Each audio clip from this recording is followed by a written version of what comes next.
주님 전용 얼굴이 그 전에 얼굴하고 좀 다르잖아요. 많이. 그죠? 많이 다르죠. 굉장히 연로하신 것 같잖아요. 그죠? 갑자기. 제가 그걸 말씀드리려고. 전동과 승리신문 사장을 발령이 났어요. 그래서 이제 그 발령 난 뒤로 주님 면회를 자주 갔습니다. 일주일에 한 번 이상 갔어요. 그러니까 이제 옥중에서 계속 이제 뵀죠. 그래서 이제 그때는 얼굴 굉장히 좋으셨어요. 너무너무 얼굴 좋으셨고, 그래서 계속 그 모습을 보면서 이제 저거 했는데,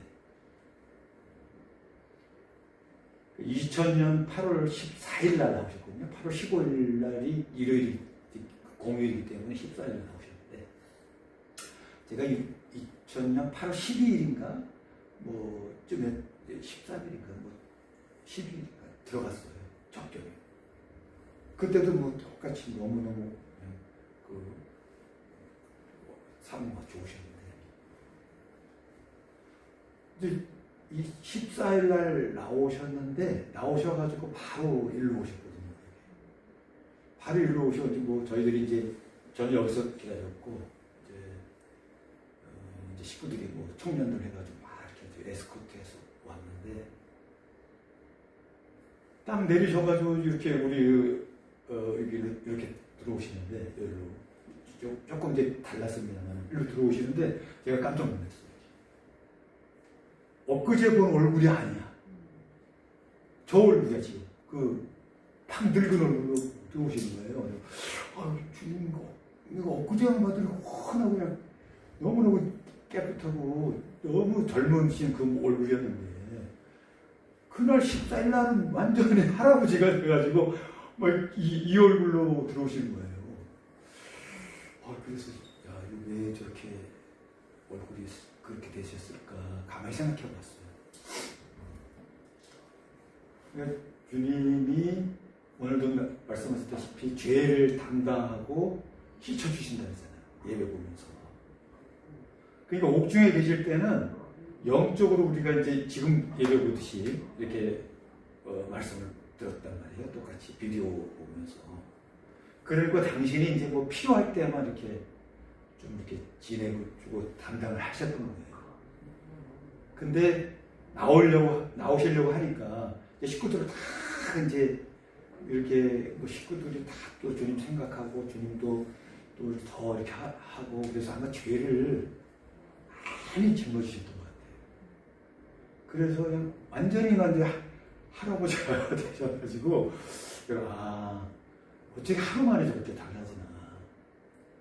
구세주라는 게 죄를 담당하고 씻어주고 하는 게 아직 모르시잖아요. 전혀 감을 못 잡으시잖아요. 근데 저희들은 알거든요. 주님이 죄를 담당하고 저의 죄를 담당해서 씻어주고 이런 거를 저희는 하루하루 느껴요. 오랫동안 이제 저희들도 맨 처음에는 이제 여러분들하고 새식구들하고 똑같았죠. 근데 이제 자꾸 오래 지나면은 몸이 깨끗해져요. 저희가 몸이 깨끗해지면서 후각이나 이 감각이 굉장히 발달해요. 그래서 사람들의 냄새가 다 느끼죠. 냄새가 바바바바 느껴지거든요. 그리고 후각이 발달하고 이게 감각이 발달해서 기운이 들어오고 이런 거 다 느껴요. 말을 안 해서 그런 것이. 그러니까 주님이 씻어줘서 깨끗해지니까. 그래서 전도를 나가면은 저희가 전도를 좀 깨끗해져가지고 저도 이제 신앙적으로 조금 이렇게 했을 때 전도 나가면은 그 사람이 그게 다 와요. 그러니까 그 사람이 그 세력, 우리 이게 세력이라고 표현하는데 마귀의 세력이 와요. 저희한테 와서 이 몸이 무거워져요. 몸이 무거워져가지고 막 펄펄 마음도 막 그렇게 기쁘고 쾌활한 그런 마음에서 그 사람이 죄라는 게 그 사람의 마음이니까, 죄의 마음이 들어오는 거니까, 그러니까 그걸 들어오면 내 마음이 그 사람 마음이 돼가지고 우울해지고 몸도 처지고 무겁고 활동하기 어렵고 그렇게. 그래서 저희들도 이렇게 좀 깨끗해지면은 은혜를 받아서 세상 사람들 죄 가운데 사는 사람을 만나는 이 정도인데 구세주는 이제 수천 명을 뭐 이렇게 승리된 식구가 그러니까 그 사람들을 다 한꺼번에 하는 거니까 굉장히 힘든 거지. 그래서 이제 그런 얼굴로 변하셨어요. 근데 이제 그게 이제 자꾸 이제 그 식구들의 죄가 점점 씻혀지니까 좋아지셔가지고 그래서 저기 기도하는 그 조명 얼굴은 좋으시잖아요. 그래도 상당히 많이 좋아지. 그래서 그 얼굴에서 젊어지셨어요.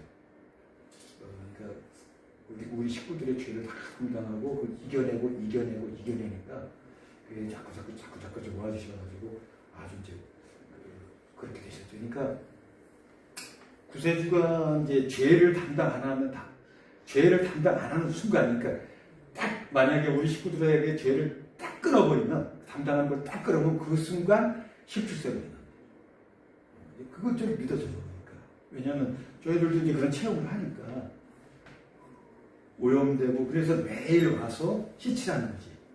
씻어야 돼. 안 씻으면 안 돼. 우리가 능력이 좀 많이 이제 영적으로 많이 자라서 그러면 자기가 노력해서도 어느 정도 씻혀져요. 근데 어느 정도 씻혀지는데 이 재단에 와서 예배 보는 것만큼은 안 되지.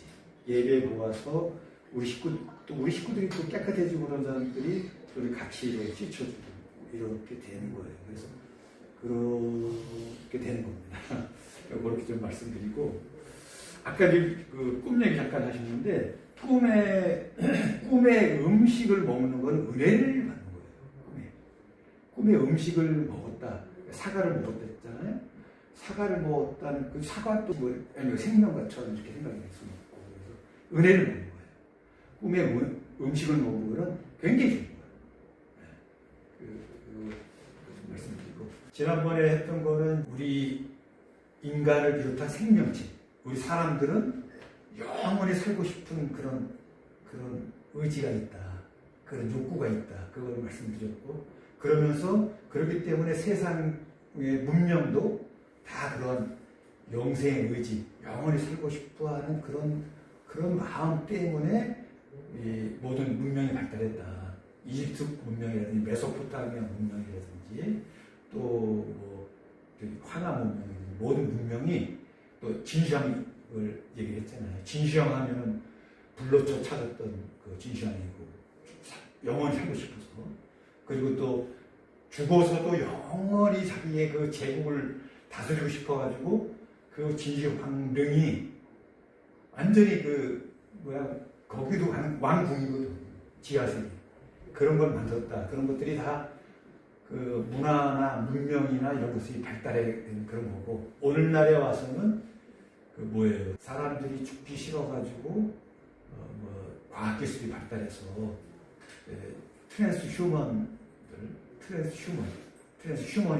트랜스휴머니스트 이런 것들이 나와서 과학기술의 발달로 와서 영원히 살고 싶어한다 이런 얘기 말씀드렸고 그래서 줄기세포 치료라든지 줄기세포 치료도 사실은 우리가 영원히 살고 싶어서 안 죽고 싶어서 그런 거잖아요. 그리고 지난번에 이제 뉴스에 나왔었는데 제가 그 유튜브로 짧게 만들었는데 그 중국 전승절 전쟁 승리를 축하하는 그 전승절에 푸틴도 오고 김정은이 왔잖아요. 근데 푸틴하고 시진핑이 둘이 걸어가면서 대화를 나눴다는 게 나왔잖아요. 영원히 살 수 있대. 영원히 살 수 있대 우리. 영원히 살 수 있으니까 우리 장기를 바꿔가지고 그 고장난 장기 바꾸면 된대.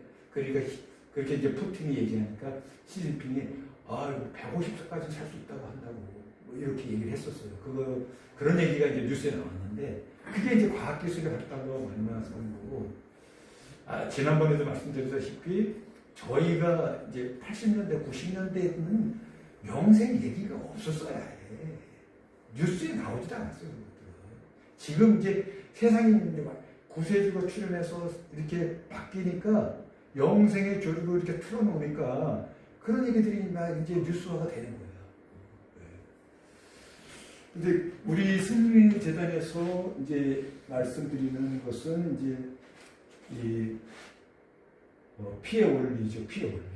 피의 원리 들으셨죠? 마음 먹는 대로 피가 변한다. 이 영생학의 골자예요.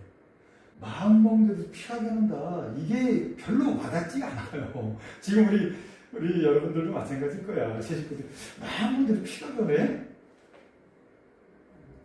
마음에 너무 쉬운 얘기고 마음대로 피가 변한다고 그럴듯한데 피부에는 안 와닿으실 거예요. 지금 우리가 피하면 조금 약간 끔찍한 그런 그 뉘앙스가 있어요. 피에는 피 흘리고 그러고 좀 약간 끔찍하고 그래서 그런지 그분도 마음 먹는 대로 피가 변한다 이 말을 좀 바꾸면 좋겠다 이런 생각을 했었어요. 그 다음에 마음 먹는 대로 피가 변하고 명호이 변하는 거지. 이게 너무 중요하니까 그렇게 말씀하시더라고요. 피가 생명이라고 되어 있는 거죠. 정확하게 성경에 피가 생명이라고 되어 있기 때문에 그대로 해야 되는 거죠. 그렇지. 그래서 이게 우리 승리재단의 피의 원리, 마음의 원리의 가장 핵심인 거죠.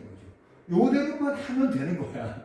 이것만 알면 되니까 사실 나머지 몰라도 되는 거예요. 정말로 마음 먹은 대로 피가 변하니까 내가 죽은 마음을 안 먹고 죽지 않는 마음을 먹으면 되는 거란 말이에요. 그걸 노력하면 되는 거야. 그걸 노력해서 승리가 나와서 자꾸 그 마음, 죽지 않는 마음이 뭔지를 알아서 배워서 그 마음을 먹으려고 노력을 하고 또 그 죽지 않는 마음이 되는 이슬성씨를 자꾸 받아서 자꾸 내 마음에 피가 변해야 되는 거죠. 이렇게 돼야 되는 거예요. 우리가 이제 왜 죽냐면 죽을 마음을 먹어서 죽는데 그 마음만 얘기하는데 우리가 죽는 유형은 여러 가지 있잖아요. 질병에 의해서 죽고 노화에 의해서 죽고 사고로 죽는단 말이에요. 근데 이제 마음 먹는 대로 피가 변하는데 마음 먹는 대로 피가 변하는 그 근본적인 그 메커니즘을 보면 이제 피가 썩는단 말이에요. 마음이 돼서. 그러면 피가 썩으면은 세포가 미달이 돼요. 피가 썩으면 세포가 적게 만들어질 거 아니에요. 건강한 맑은 피일 때는 세포가 100개가 다 만들어질 텐데 100개 중에서 70개, 80개밖에 못 만들어진다는 거죠. 그것이 이제 세포 미달 현상이에요. 그러면 이제 장기의 기능이 떨어지겠죠.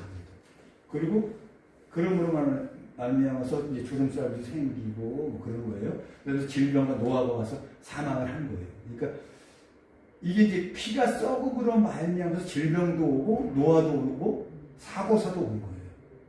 왜냐하면 피가 썩으면은 우리가 판단이 늦어지죠. 판단이 정확한 판단을 못하게 돼. 그래서 노인들이 교통사고 많이 나는 이유가 그거예요. 그죠? 몸도 둔해질 뿐만 아니라. 그러니까 피가 맑으면 예를 들면은 육감이 발달해요. 육감이 발달해서 내가 죽을 수 있는 그런 데는 가지 않게 돼. 이상해. 오늘 나 비행기 타려고 하는데 이상해. 비행기 타고 싶지 않아. 이상해. 그런데 비행기를 안 탔어. 그랬더니 그 비행기가 가다가 사고 나서 구사일생 그렇게 비행기 안 탄 사람도 가끔 있잖아요. 그렇게 이제 그것이 이제 피해가 맑아지면 그런 것도 막을 수 있다는 거죠. 이 몸은 100쪽의 세포로 이루어졌다고 말해요. 100쪽에 어떤 사람은 60쪽이라고 하고 그렇게 얘기하는데 100쪽의 세포로 만들어졌어요.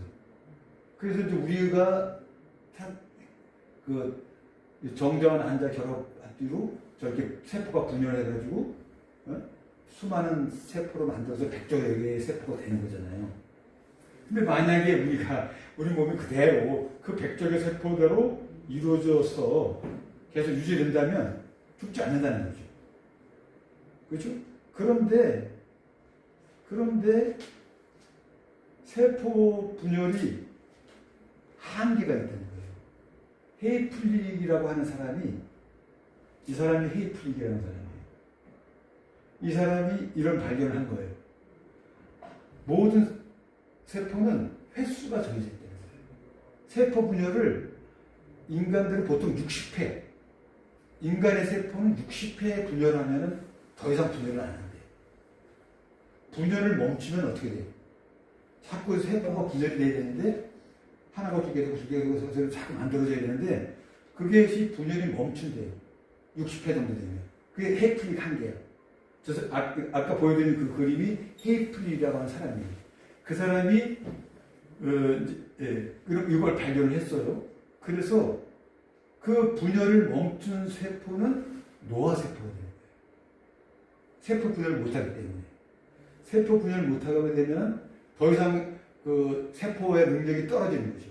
그러니까 그렇게 되면 이제 분열을 멈추고 노화세포가 되면 이 노화세포가 돼서 그냥 죽어버리면 되는데 세포가 안 죽고 이게 노화세포가 아주 문제를 많이 일으켜요. 과학자들의 말에 의하면. 그래서 노화세포는 좀비세포라고 해가지고 우리 몸에 노화세포가 생기면은 그 염증이 생기는 거예요. 염증이 생겨서 이제 노화세포가 그 사이토카인이라고 하는 분비물질을 자꾸 보내요. 옆에 세포한테. 그래서 옆 세포도 건강한 세포가 금방 늙어 죽게 돼. 염증을 만드는, 그러니까 염증을 없애요. 이 썩은 사과 신드롬이라는데, 노화세포가 생기면은 마치 사과 강주 위에 썩은 사과 하나가 있으면은 나머지 사과들도 금방 썩는데요. 노화세포가 있으면 똑같대. 우리 몸에도. 늙어서 그냥 죽어버려서 대식세포라든지 킬러세포 이런 것들이 잡아먹으면 되는데, 그리고 살아있어, 이게. 그러니까 안 죽고 살아있으면 이게 이런 현상이 일어난다는 거죠. 그런데 그 세포 수명이 있단 말이야. 제가 이걸 왜 말씀드리냐면은, 피의 원리가, 마음먹대로 피가 변했는데, 그래서 죽을 피로 변하면 썩어, 피가. 그거를 설명해 드리려고 이런 거를 얘기하는 거예요. 세포가 수명이 있단 말이야. 우리 피에는 뭐가 있어요? 적혈구, 백혈구, 뭐 혈소판 뭐 등등이 있잖아요. 그런 것도 다 세포란 말이에요. 피도 세포야.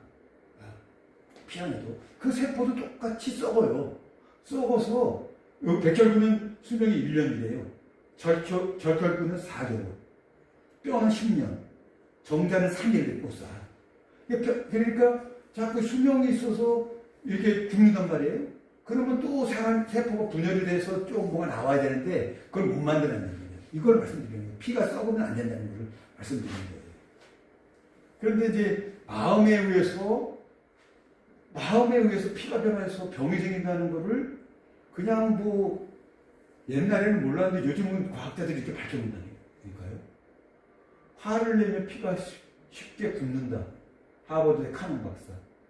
뭐 어쩌고저쩌고 해서 맥박이 빨라지고 중풍에 걸리게 되고 동맥경화로 혈통증, 심장병을 유발한다. 화를 내면. 이게 과학자들이 요새는 다 연구해서 이렇게 발표를 해요. 미국 코넬도의 올프 교수는 화를 내면 위 근육이 수축돼서 위경련으로 급속복통이. 우리가 이제 화내서 복통이 일어나는 사람도 있잖아요. 그런 말도 있는 것 같아. 우리 말에 생각이 안 나네. 미국의 엘마 케이지라고 하는 사람은 1시간 동안 화를 내면 80명을 죽이는 독소가 발생된대요. 이 얘기 들으셨죠? 들어본 적 있죠? 네. 들어본 적 있죠? 그래서 요거를 이 사람이 갈색 침전물을 그걸 갖다 들어가서 쥐에다가 주사했더니 바로 죽더래요. 그러니까 마음이 얼마나 중요하냐를 말씀드린 거예요. 마음 먹는 대로 피가 변해서 이게 된다는 거지. 이런 예를 제가 말씀드린 거예요. 피가 너무너무 중요하다는 걸 제가 말씀드리는 거예요. 너무 마음 먹는 대로 피가 변해. 그 피가 변해서 마음을 먹으면 죽을 피로 변해서 썩어. 피가 썩어서 사람 죽는 거야. 이거를 제가 이제 좀 과학적인 사실들을 얘기하면서 이 말씀이 너무너무 중요하다는 제가 이제 계속 강조해서 말씀드리는 거예요. 그래서 이제 이건 또 진짜로 이게 또 중요한 실험이에요.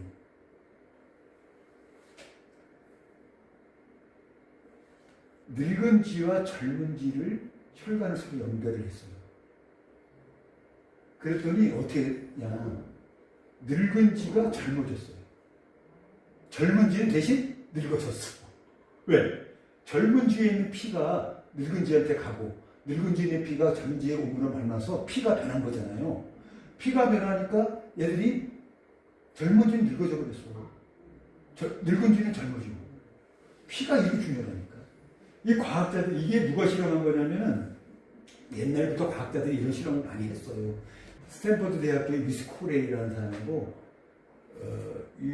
UCSF 대학교의 사울 빌레다라는 교수. 이 사람이 제자야. 이 사람 둘이서 이걸 한 거예요.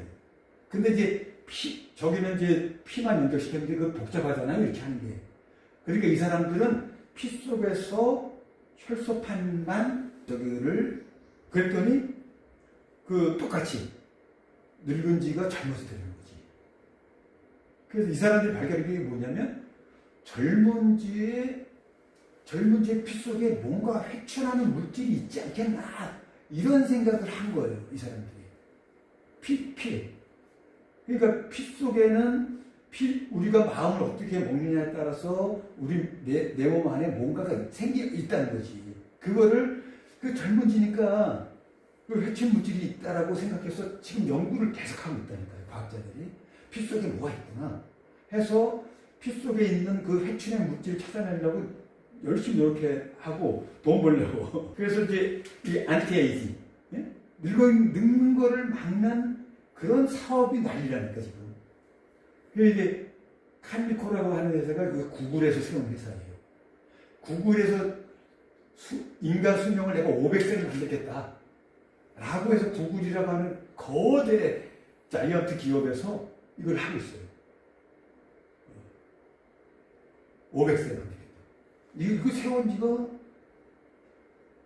10년도 넘었어요. 피의 원리의 중요성을 말씀드리려고 여러 가지 사례를 들어서 이제 말씀드린 거예요.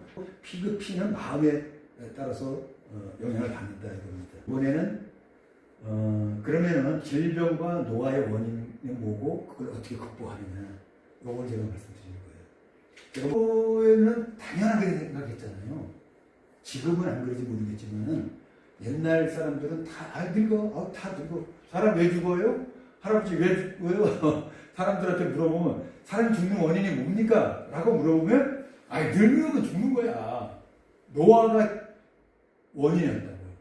근데 요즘은 노화는 그냥 불가피한 이런 것이 아니라 삶의 불가피한 일부가 아니라 하나의 질병이라는 거예요.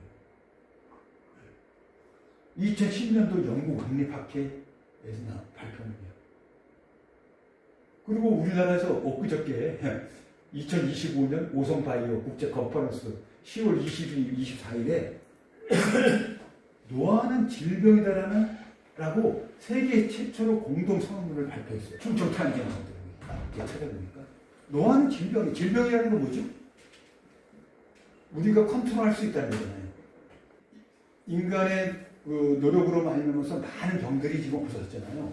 인간의 수명이 불과 100년 전만 해도 30세밖에 안 됐어요. 평균 수명이. 근데 지금 100년 후에 지금 우리가 120살 얘기한단 말이에요. 150살 얘기한단 말이에요. 그러니까 인간의 수명이 왜 발전했냐? 과학기술로 말미암아서 의학의 발전으로 말미암아서 그랬다는 거잖아요. 옛날에는 어린애들은 금방 죽었잖아.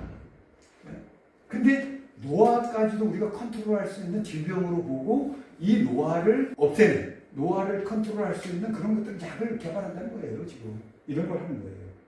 근데 이제 노화에는 세 가지 원인이 있어요. 옥시다티브 스트레스, 이게 산화 스트레스라는 거예요. 우리 인간이 왜 늙느냐? 과학자들이 보니까 우리 몸 안에 산소가 들어가잖아요. 산소가 들어가서 우리 그 주님 말씀대로 산소 안에 있는 하나님의 영이 우리 몸을 살리는 건데 그 산소는 O2잖아요. 근데 이 산소가 산화되면서 스트레스를 받는다는 거지. 산소 바깥에 껍데기에 산화 물질이 있다고 주님 말씀하잖아요. 그 산화 물질이 스트레스를 일으켜서 그것이 세포들을 파괴한다는 거예요. 특히 미토콘드리아에서 에너지를 만들 때 산소가 산소화되면서 발생하는 스트레스. 이게 이제 그 노화의 원인 중에 하나예요. 중요한 원인. 그다음에 두 번째는 아까 말씀드린 염증. 이게 이제 사이토카인이 자꾸 만들어지는 거예요. 염증이 만들어지면 여러 가지 원인이 있겠죠. 우리가 신경통도 염증이죠, 그죠? 예. 뭐 우리가 통증이 생기면 다 염증이야. 관절염,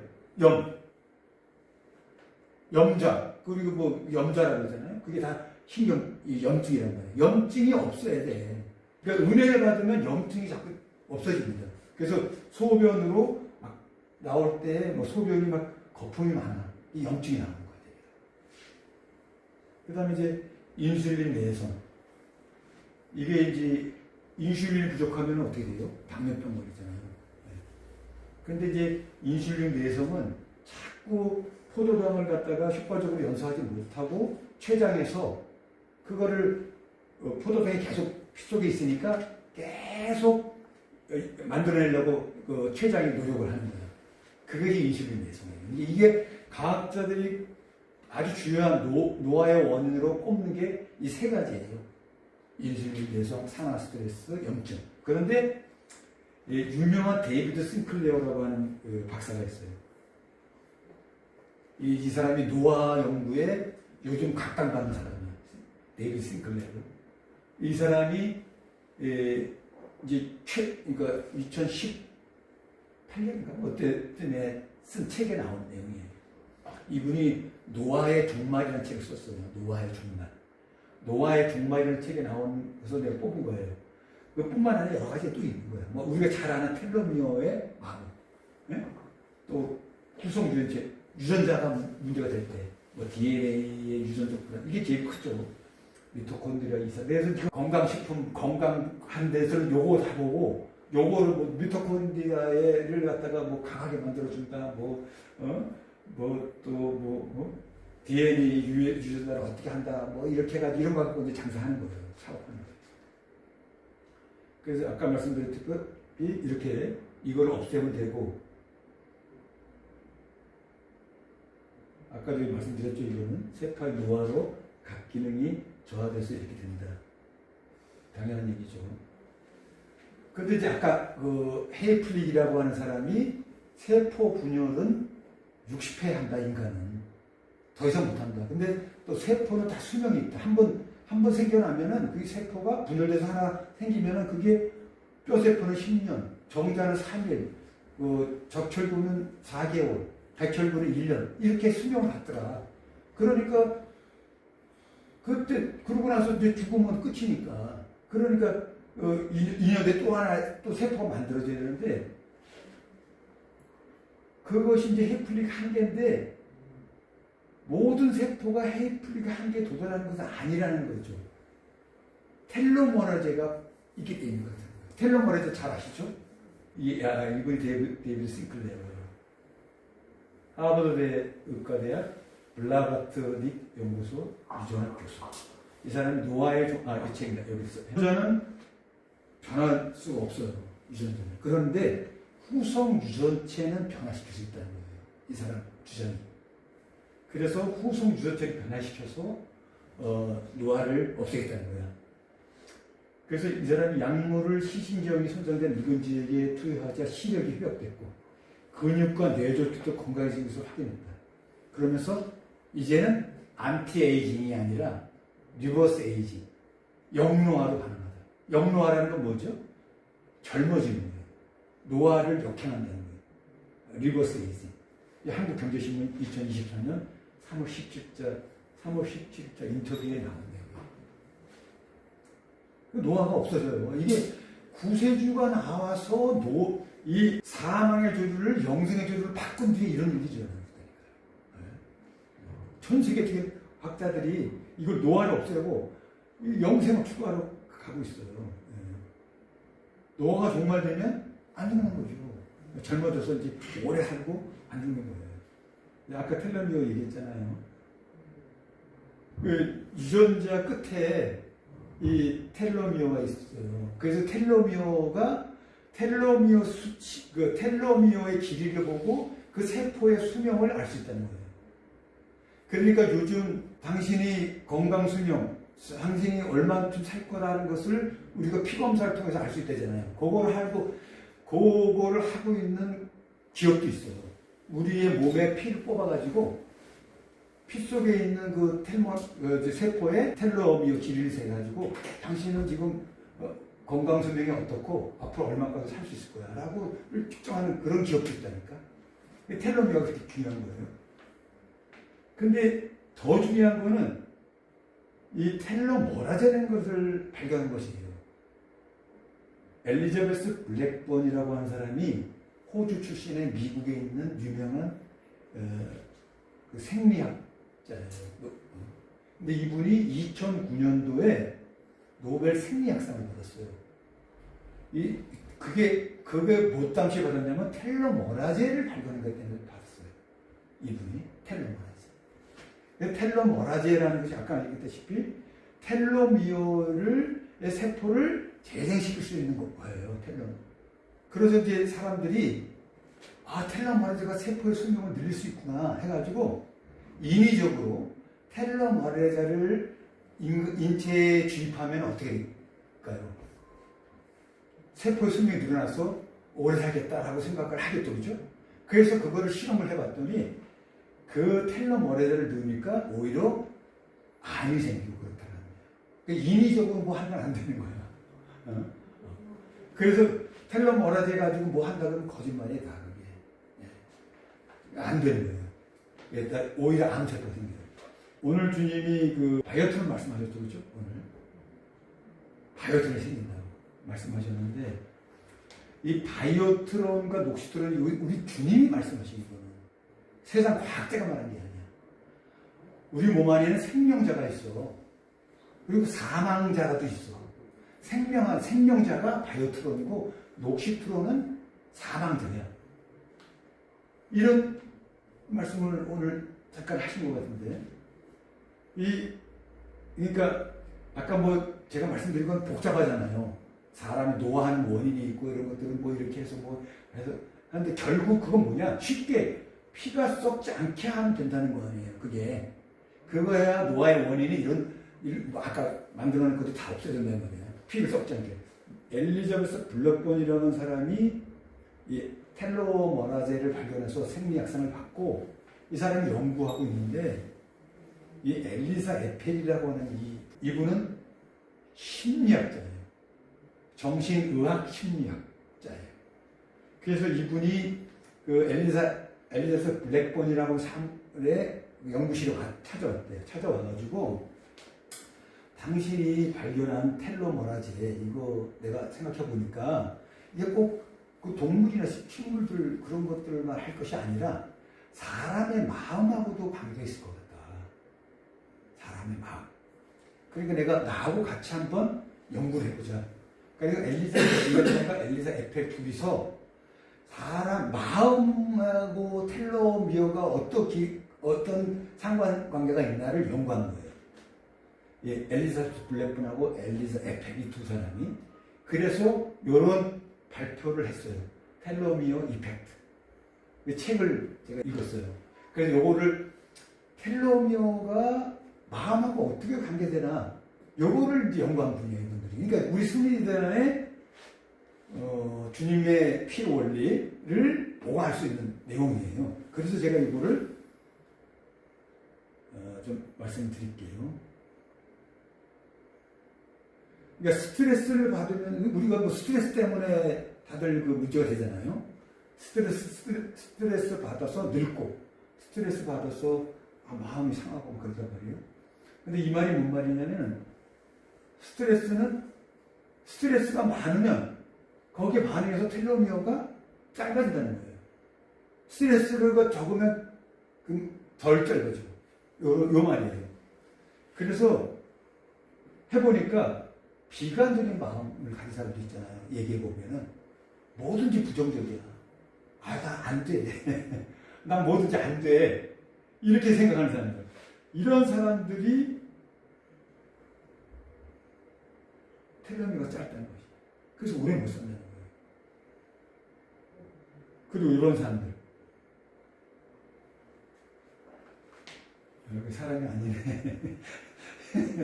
냉소적 적대감. 이상하게 그런 사람도 있잖아요. 무슨 말하면은 아주 비웃으면서 냉소하면서 적대감을 표시하는 게 있다. 오늘날 우리 대한민국에 그런 사람 많잖아요. 우파 좌파에 나눠져가지고 굉장히 그러잖아요. 우파가 얘기하면 좌파 쪽에서는 극단적인 좌파지. 그러니까 극단적인 우파 이런 사람들은 서로 간에 적대시해가지고 무슨 말만 하면 냉소적으로 적대하잖아요. 이런 사람들은 신혈간에 잘 이거 좋은 생각을 하는 거예요. 그리고 또 이게 반출하는 건 뭐냐면 옛날 내가 실수하고 잘못한 거 그걸 계속 끊임없이 그걸 생각하는 거예요. 아 내가 그랬었지 내가 이런 잘못해가지고 너무 하면서 막 위축되는 사람들 이 사람들도 이제 텔레미어가 짧다는 거예요. 그다음 주의가 산만하고 부정적인 마음을 가지고 있는 사람들 이런 사람들이 텔레미어가 짧은데 제가 이제 그 텔로미어 이펙트, 아까 텔로미어 효과라고 하는 그 책에서 본 내용을 지금 말씀드린 거. 그 두 사람이 연구한 것 중에서 가장 제가 끄집어낸 중요한 얘기는 뭐냐면, 이 가장 스트레스를 많이 받는 사람들은 누구예요? 죽을 병에 걸린 사람을 간병하는 사람. 곧 죽어가는. 그런 사람들을 간병하는 사람들이 가장 스트레스가 많을 거라고 예측을 한 거예요. 그렇겠죠? 그 죽어병에 걸려가지고 죽어가는 사람들, 암 환자라든지, 뇌출혈에 걸린 사람들, 그런 사람들은 뭐든지 짜증나. 뭐든지, 뭘 해도 막 짜증 부리고, 막 앙탈 부리고, 막 그러잖아요. 그리고 막 소리 지르고, 그런단 말이에요. 그런 사람들이 스트레스가 제일 많이 받는 사람들이기 때문에 그 사람들을 간병하는 사람도 똑같이 스트레스를 많이 받아서 그 사람들의 텔로미어 길이가 짧을까요, 길일까요?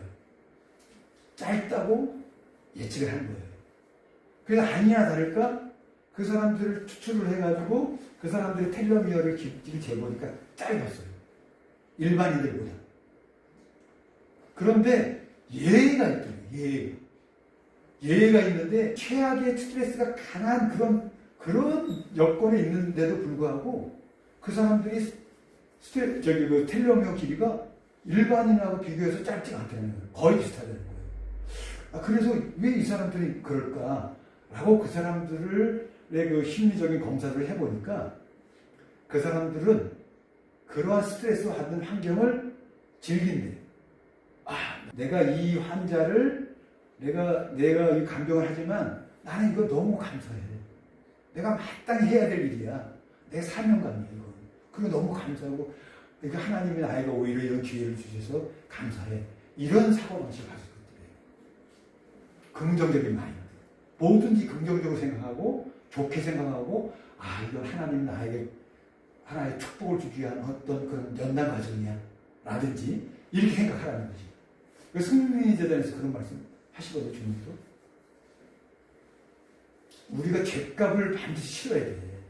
죗값을 치러야 되는데 그 죗값을 치르는 것을 피하려고 그러면 안 돼. 피하지 말고 그 죗값을, 내 죄를, 죗값은 꼭 치러야 없어지는 거라는 거죠. 그 죗값을 치르는 것은 당연하게 너의 죗값을 치러 죄를 탕감해주는 그런 감사한 일로 생각하고 죗값을, 고통을 받아라, 살게 받아라. 감사해라. 이렇게 가르치거든요. 이거 똑같은 말씀이죠. 그래서 텔로미어가 오히려 스트레스를 받는 환경을 내가 즐기고 기뻐하고 감사하고 그러면 좋아진다는 거예요, 오히려. 그러니까 그것도 하나의 영생의 학설이 되는 거죠. 그래서 이제 바이오트론은 영생할 마음을 먹으면 바이오트론이 생기고 죽을 마음을 먹으면 녹시트론이 생긴다는 거예요. 바이오트론. 요거만 마지막으로 드리고 끝내겠습니다. 요즘 사람들은 신앙들 안 한다. 교회 안 간다. 절에 안 가. 20대, 30대 다 안 가요. 거의 다 안 가요. 우리나라의 무신론자가 5천만이라 그러면 3천만 원 무시는 거예요. 그리고 더 젊은 사람일 경우로 더 무시는 데가 많아. 그런데 대신 그 삶은 사람들이 영적인 각성, 영적인 의식을 고양하려고 하는 데는 아주 적절해요. 그래서 명상을 한다든지 알아차림 뭐 이런 거 하잖아요. 그런 거 하는 사람들의 최고의 그 지도자가 이 사람이에요. 이 사람이 데이비드 호킨스라고 하는 미국 정신과 의사예요. 돌아가셨어요. 근데 이분이 정신과 의사인데 이분한테 오면은 정신병들이 그냥 거저나서 그냥 막 수천 명을 그냥 정신병을 낫게 하는 거예요. 그러니까 상당히 영적인 그 의식이 높아서 이 사람한테 오면은 정신병이 나서 그런 사람이에요, 이분이. 그런데 이분이 인간의 의식은 레벨이 있다는 거예요. 어떤 사람은 의식이 저 바닥이야. 어떤 사람은 의식이 높아. 그걸 갖다 실험을 통해서 만들었어요. 요 책에 나오는 얘기예요. 요 책에 나오는 건데, 이제 오링 테스트라는 게 있잖아요. 오링 테스트. 오링 테스트 다 해보셨죠? 오링 테스트 해가지고 담배를 잡고 있는 사람한테 담배를 여기 넣고 오링 테스트 하면은 그냥 풀려요. 그죠? 네, 그냥 풀려. 근데 뭐 당근이라든지 사과잎 한 번 안 풀려. 이게. 그게 뭐냐면은 인간의 몸은 내가 의식하지 않아도 인간의 몸은 미리 좋고 나쁜 걸 안다는 거예요. 오링 테스트도 똑같은 거예요. 이 사람도 데이비드 호킨스도 이 존 다이아몬드 박사라고 하는 사람이 이걸 한 것도 똑같이 인간의 몸은 좋고 어떤 생각에 따라서 몸이 힘이 생긴다는 거지. 그거를 갖다가 데이비드 호킨스가 이 의식혁명에서 이걸 자기가 한 걸 갖다가 의식의 지도를 만든 거예요. 그래서 이 잘 보시나요? 수치심을 가지고 있는 사람들은 20일의 의식이. 그리고 뭐 죄의식, 무기력은 50. 무기력이 50이네. 네? 그 다음에 쭉쭉 올라 자존심 175, 용기가 200, 중립, 자발성, 포용, 이성, 사랑은 500, 기쁨, 평화가 600이야. 깨달음은 700에서 1000이에요. 그러니까 우리가 소위 깨달았다고 하는 뭐 붓다나 이런 사람들, 깨달은 사람, 성자급에 있는 사람들은 의식이 높아. 그런데 이 사람이 그 데이비드 호킨스가 이걸 막 할 때는 인류 전체의 의식 수준이 180 얼마였대요. 200이 안 됐대. 근데 자기가 이걸 열심히 해가지고 다 연구해가지고 20년 동안 한 거거든요. 하고 나서 이 사람이 이 책을 발표할 때는 205로 올렸대. 205로. 인류의 평균. 의식이 떨어지지 않고 자꾸 상승한다는 거지. 그리고 저희는 그렇게 해석해요. 주님이 나오신 뒤로 인간의 의식이, 영적인 의식이 개발되니까 그렇게 된다고 이렇게 해석을 합니다. 그런데 문제는 이 깨달음이라든지 높은 의식의 수준 사람들은 아주 극소수예요. 그죠? 성인들은 적잖아요. 아래로 내려가서 피라미드 구조야. 위는 적고 아래는 넓어. 이런데도 불구하고 이 위에 있는 사람들은 몇십 프로도 안 돼요. 위는. 요 아래는 뭐 70% 이상 된단 말이에요. 그런데도 이 세상은 자꾸 의식이 높아진단 말이에요. 의식이 높아지는 그 이유는 의식도 에너지잖아요. 그리고 주님이 마귀영을 없애버리잖아요. 주님이 탁 쳐다보면 마귀영이 쫙 분식되는 거거든. 그게. 그러니까 점점 의식이 좋아지면서 높아지면서 이 적은 사람의 그 의식으로 말미암아서 인류가 자꾸 좋아지는 쪽으로 가고 있다는 거지. 여기 이제 오늘 말씀드린 거는 이 피의 원리의 중요성, 피의 중요성. 내가 어떻게 하면 영생할 마음을 먹고 영생의 희망을 가지고 조금 생기셨어요? 그렇게 해서 영생의 희망을 가지고 영생할 마음을 먹어서 피를 변화시켜서 바이오트론, 내 몸 안에 있는 생명자를 자꾸 사망자보다 많게 만들어서 사망자를 죽여. 사망자가 적어져야 생명자, 바이오트론이 늘어나는 거니까. 그렇게 해야 되겠다. 그런 거를 오늘 말씀드렸습니다. 이걸로 마치겠습니다. 수고하셨습니다. 감사합니다.